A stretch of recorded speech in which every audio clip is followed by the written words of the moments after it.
Alright guys, this is for all you members of Guitar Animal. This is a more in-depth version of the song, more detail on Have You Ever Seen the Rain by CCR. I'm going to go into a little bit more discussion on what chords I'm playing, how to play those chords, and give you guys a little bit more in-depth experience on this particular song. We will have these in-depth videos now for all of the songs, so all you members be looking for them. And tell your friends, they need to be members so they can look at these. Alright, so the first chord I'm playing in Have You Ever Seen the Rain is an A minor chord. If you've never played that chord, it's on the first 5 strings of the guitar.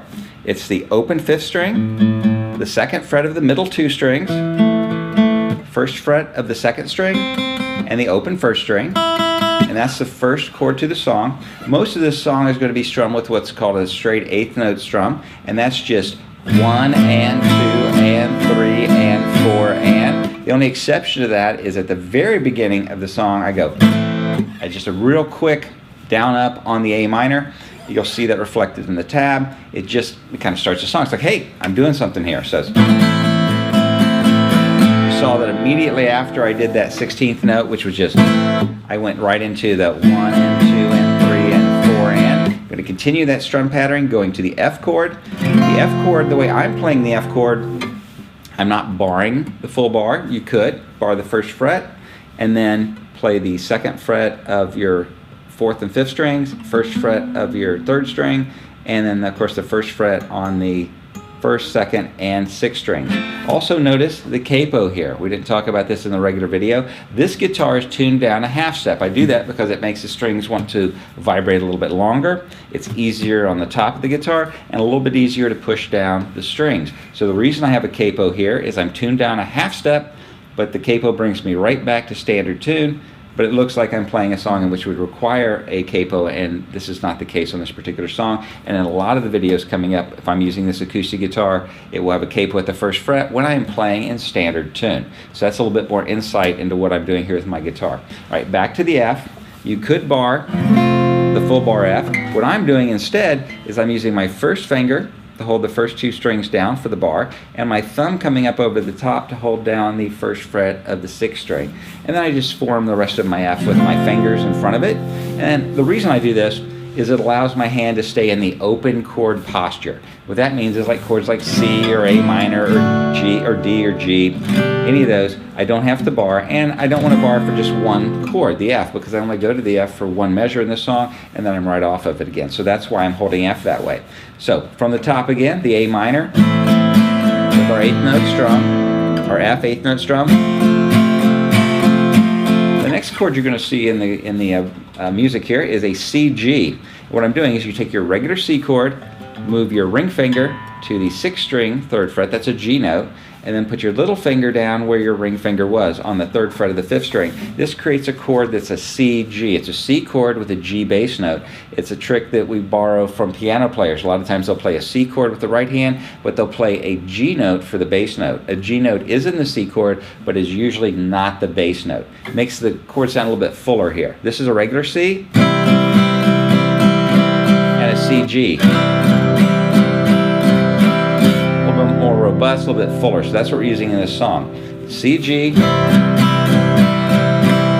we're going to go to a regular G chord. It's going to be 3rd fret of your 1st, 2nd, and 6th strings.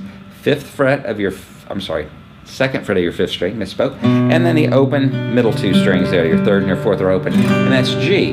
So the first 4 chords are A minor, F, C, G,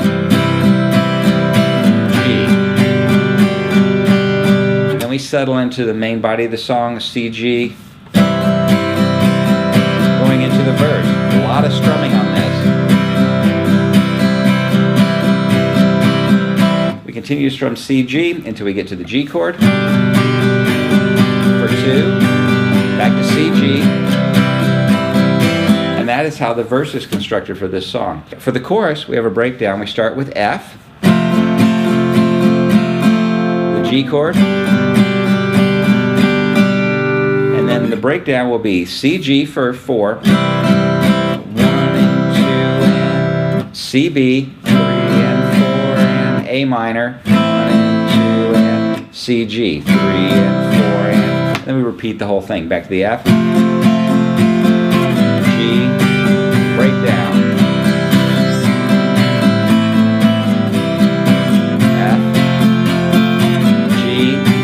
back to C, G. And we'll go back to another verse.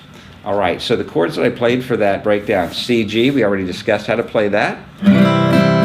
CB is a new chord for us. What we do, we pick up the 3 bass notes of the C, G, leaving the index finger down. I want you to put your middle finger on the 2nd fret of the 5th string, but we're also doing something else with that finger. We're going to mute the 4th string.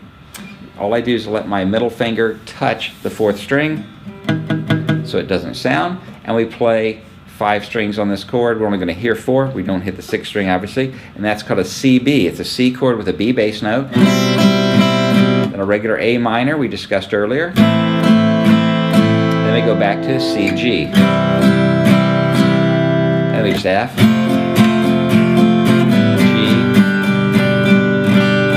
C, G.